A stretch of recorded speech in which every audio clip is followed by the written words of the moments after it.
Salut les amis, salut les potos, salut à tous nos abonnés, salut à tous les amoureux du football. Bienvenue à votre émission hebdomadaire de foot sur votre chaîne préférée Viking Débrief Connaisseur Connaît. Les potos, tout de suite, nous allons démarrer cette vidéo du côté de la Liga en Espagne. Alors sachez tout simplement que le FC Barcelone est allé s'imposer du côté de la Girona sur le score de 1-0.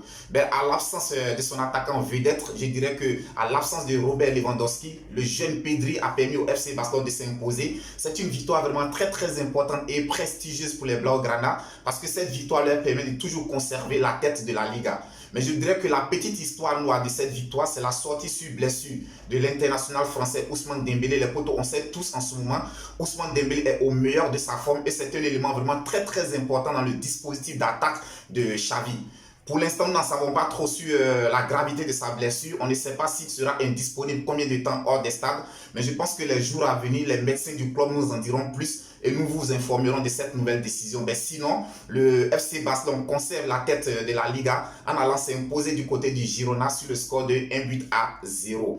Toujours du côté de l'Espagne, autre résultat, nous avons le FC Séville qui est venu à bout de Elche sur le score de 3-0. Nous avons Osasuna qui s'est incliné à domicile face à l'Atlético de Madrid sur le score de 1-0. Les potos, je dirais que les Cochineros ont fait vraiment une remontada. On sait que le début de saison a été très compliqué pour Diego Simeone et tous ses protégés. Vraiment, en début de saison, cette équipe de l'Atlético de Madrid était méconnaissable. Mais on le sait tous, Diego Simeone, c'est un gagneur. Diego Simeone, c'est un galvaniseur. Je pense qu'il a su trouver les mots justes pour remonter le moral de ses joueurs. Il a su trouver les mots justes pour remettre tous ses joueurs en confiance. Aujourd'hui, le football que nous produit l'Atlético de Madrid, je pense qu'il y a 2-3 mois en arrière, l'Atlético de Madrid ne serait pas capable de nous produire ce football-là. Donc je dirais que c'est de bon augure de voir l'Atlético de Madrid retrouver son football, retrouver le plaisir de jouer. On voit aujourd'hui tous les joueurs de l'Atlético de Madrid vraiment imprégnés dans le collectif et je pense que c'est de bon augure. Ensuite, les potos, nous avons Valladolid qui s'est imposé face à Valence sur le score de 1-0. Dernier match du côté de l'Espagne, on a le Real de Madrid qui recevait la Real Sociedad. Match nul entre les deux formations, 0 but partout. Je dis, il y a quelque chose de positif à retenir de ce match nul du Real de Madrid. Oui, il y a quelque chose de positif à retenir. Ce match nul, c'est vrai que c'est un match nul qui ne fait pas les affaires des Madrilènes. Mais moi, lorsque j'ai regardé ce match, je pense qu'il y a quand même de très bonnes leçons à retenir. Il y a 2-3 semaines en arrière, cette équipe du Real de Madrid était carrément méconnaissable. Oui, on n'arrivait pas à reconnaître cette équipe qui avait le mental de fer.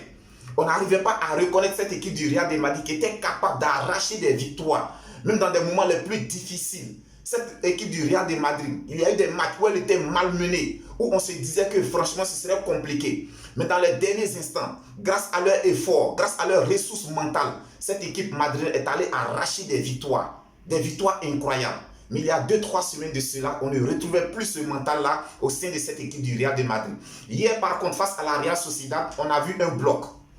Oui, j'ai vu une équipe du Real de Madrid où tous les joueurs, on a senti que moralement, mentalement, tous les joueurs étaient bien dans leur peau. On a vu une équipe du Real de Madrid qui techniquement a sorti du bon.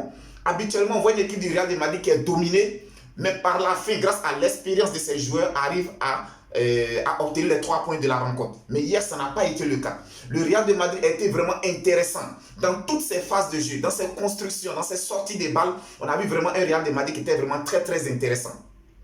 Je pense que le milieu du Real de Madrid avait besoin d'être réoxygéné. Et c'est ce qui a été fait. Avec la titularisation de Dani Ceballos, avec la performance que Dani Ceballos nous a sorti hier, les potos, je pense que désormais c'est un atout vraiment considérable pour le Real de Madrid. En cette fin de saison, il sera vraiment très utile dans le dispositif de Carlo Ancelotti. Alors aussi, il faut parler aussi d'Eduardo Camavinga, positionné sur le côté gauche de la défense du Real de Madrid. Je dirais que l'international français a su tirer vraiment le meilleur de lui-même. On a vu un Eduardo Camavinga qui était vraiment intraitable. Je pense que ce sera vraiment un apport si Eduardo Camavinga arrive à s'imposer sur le côté droit, côté gauche de la défense madrilène. C'est vrai que de formation, ce n'est pas un latéral droit, mais je pense qu'il peut apporter beaucoup. On se souvient tous des poteaux de Marcelo.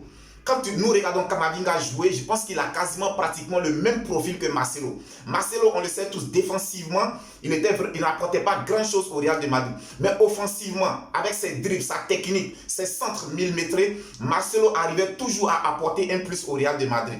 Je pense qu'aujourd'hui, c'est ce que Eduardo Camavinga est en train de faire. Il est beaucoup technique, il est rapide, il est vif et aussi il a une justesse dans ses centres et dans ses passes. Donc je pense que Camavinga, sur ce côté gauche, il peut vraiment apporter beaucoup à cette équipe madrilène. Mais dans ce cas, qu'est-ce que Carlo Ancelotti devra faire? Dans ce cas, Carlo Ancelotti devra demander à un défenseur central de toujours couvrir les arrières de Eduardo Camavinga lorsqu'il monte. Parce qu'on le sait tous, de formation, il n'est pas latéral.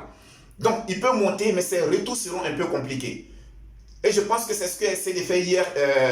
Hier, les défenseurs madrilènes, c'est ce qu'ils ont essayé de faire. Dès qu'ils montaient, il y avait tout de suite un défenseur central qui se positionnait sur le côté gauche pour essayer de couvrir les arrières d'Eduardo Camavinga. Donc il faut noter vraiment le gros match d'Eduardo Camavinga. Il faut aussi noter le gros match de Vinicius Junior. C'est vrai que hier, Vinicius Junior aurait pu scorer à 2-3 reprises. Il aurait pu le faire parce qu'il s'est procuré vraiment beaucoup d'occasions. Il a eu beaucoup de face-à-face avec le portier de la Real Sociedad. Mais je pense que c'est l'occasion pour moi de tirer mon chapeau au portier de la Real Sociedad. Oui, hier, il a été vraiment l'homme du match. Je pense que pour moi, il aurait pu être nommé l'homme du match. Parce que grâce à lui, la Real Sociedad a pu vraiment obtenir le match nul du côté de Santiago Bernabéu. Vinicius a sorti vraiment le meilleur de lui-même. C'est vrai qu'il lui a manqué la petite justesse. Il lui a manqué le petit geste qu'il fallait pour pouvoir battre le portier de la Real Sociedad. Mais comme je l'ai dit, franchement, le portier de la Real Sociedad, hier, il était vraiment dans un très bon jour.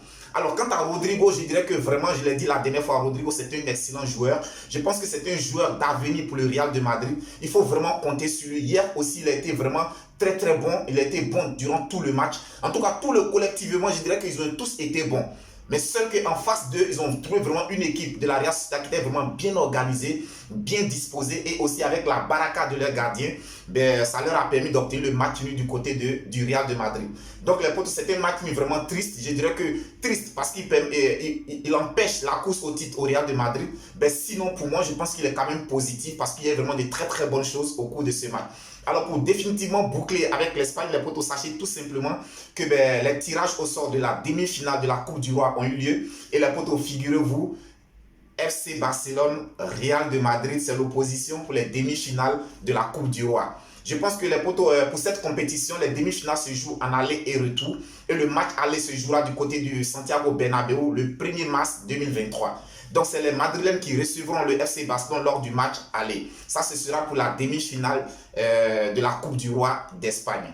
Ensuite, les potos, du côté de la France en Ligue 1, nous avons Ajaccio qui a été battu à domicile par Lyon sur le score de 2-0.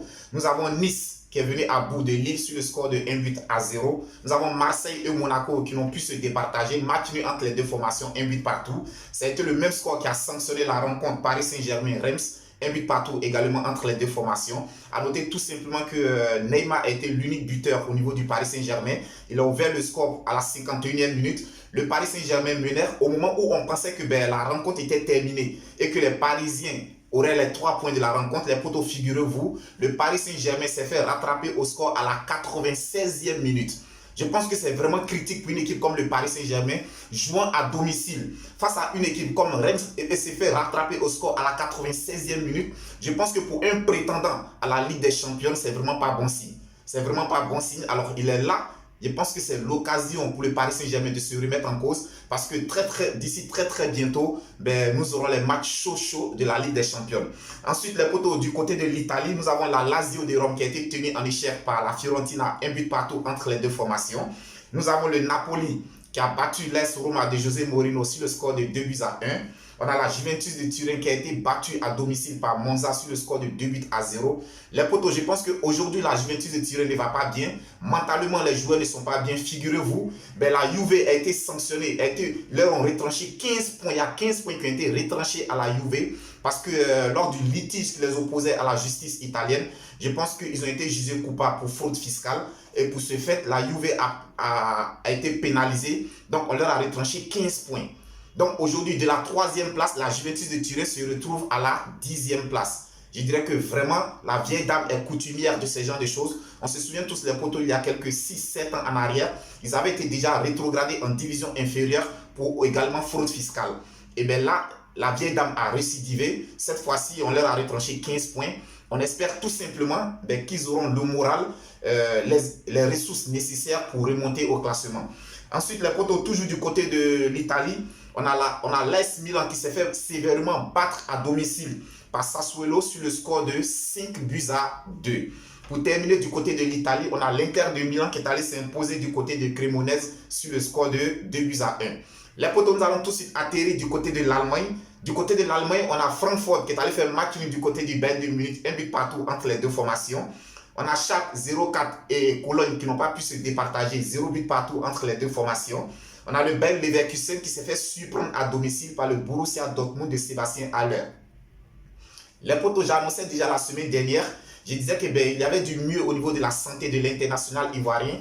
Il avait repris les entraînements avec ses coéquipiers. Là, désormais, la nouvelle est bonne pour Sébastien Haller et pour tous ses fans parce qu'il a retrouvé les terrains. Je pense que hier, il était titulaire. L'international ivoirien, tant bien même qu'il n'a pas scoré, mais il était vraiment très intéressant dans le jeu. On le connaît tous avec ses déplacements, ses efforts physiques qu'il n'arrête de faire.